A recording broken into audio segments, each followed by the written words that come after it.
According to the Hadiths, the Christian ruler of Abyssinia protected the followers of Muhammad who escaped alleged persecution at the hands of the pagan Arabs.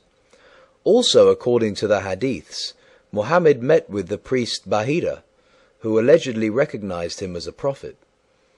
Furthermore, Muhammad was married to his first and wealthy wife, Khadija, who had a very Christian background. Why then does the Quran attack Christianity and the Christians?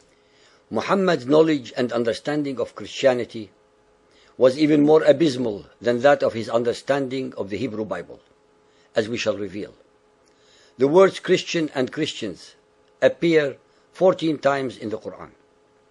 In positive form 3 times, in negative form 7 times, in neutral mode 4 times.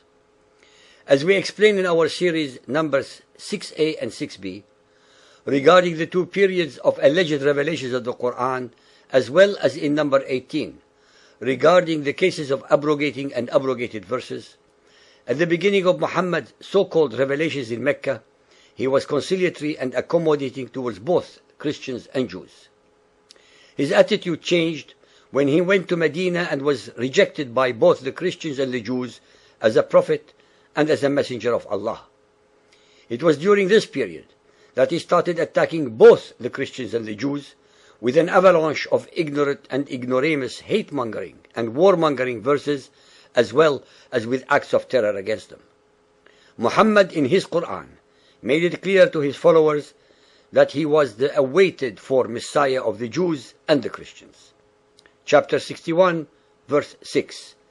And Jesus, the son of Miriam, said, "Children of Israel, I am the messenger of Allah sent to you, confirming that which was revealed before me in the Torah, and giving glad tidings of a messenger to come after me, whose name shall be Ahmad, the praised one."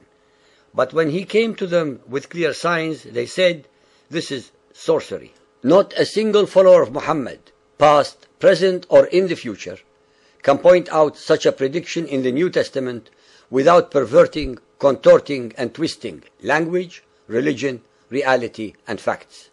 Chapter 2, verse 116. They say, Allah hath begotten a son. Muhammad's attacks on the Christians centered exclusively on the fact that Christians believe in the Trinity and that Jesus is the Son of God. This, according to Muhammad's monotheism, is shirk, meaning associating other gods with God, rendering such believers kuffar, subject to conversion to Muhammadan Islam or to death and destruction. No matter how sweet Muhammadan scholars try to sugarcoat these diametrically opposite beliefs, the bottom line is that Christianity is synonymous with paganism. Chapter 3, verse 56.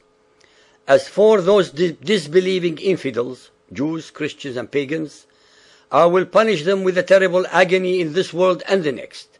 They have no one to help or save them. 361.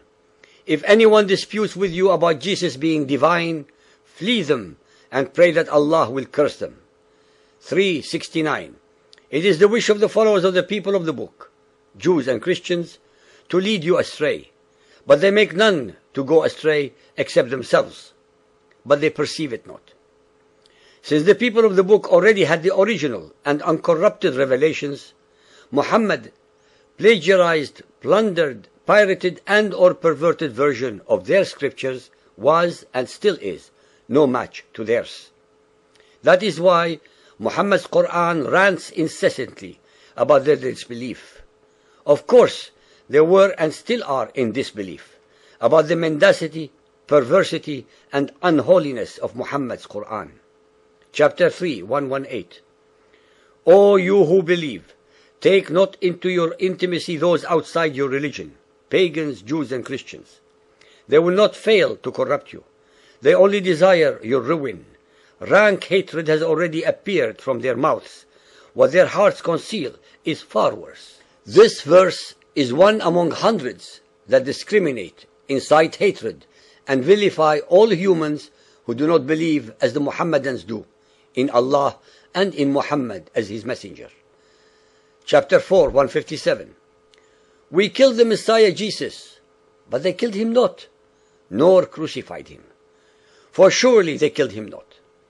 With this single verse, the Quran obliterates the whole of Christian religion, because if Jesus did not die on the cross, then there would have been no resurrection from the dead.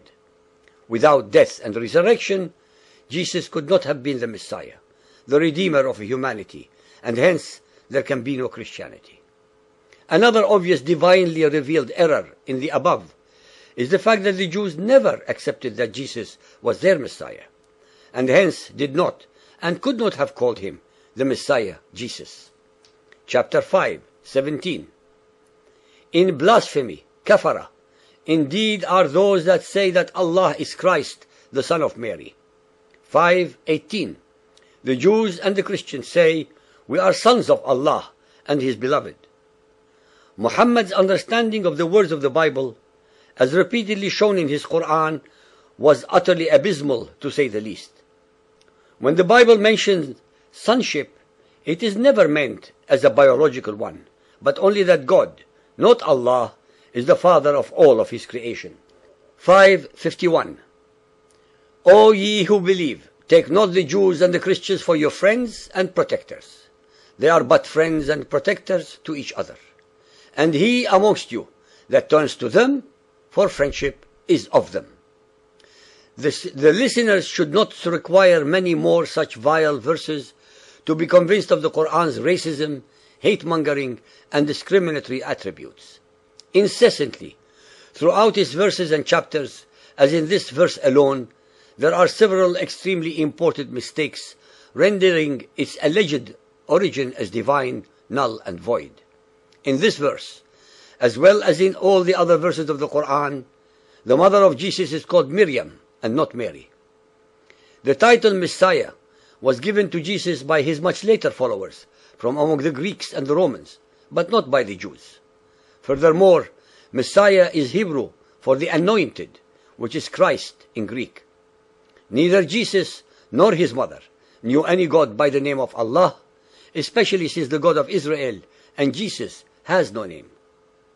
It is thus, in summation, impossible that the angel Gabriel, who had 610 years earlier predicted the birth of Jesus as the Redeemer of humanity, could have revealed to Muhammad such lies, errors, inconsistencies, and mendacities. All those abnormalities are easily explained when and if the listeners come to the only possible conclusion, that all these verses emanated from the mind of Muhammad and never revealed by Allah or by any God.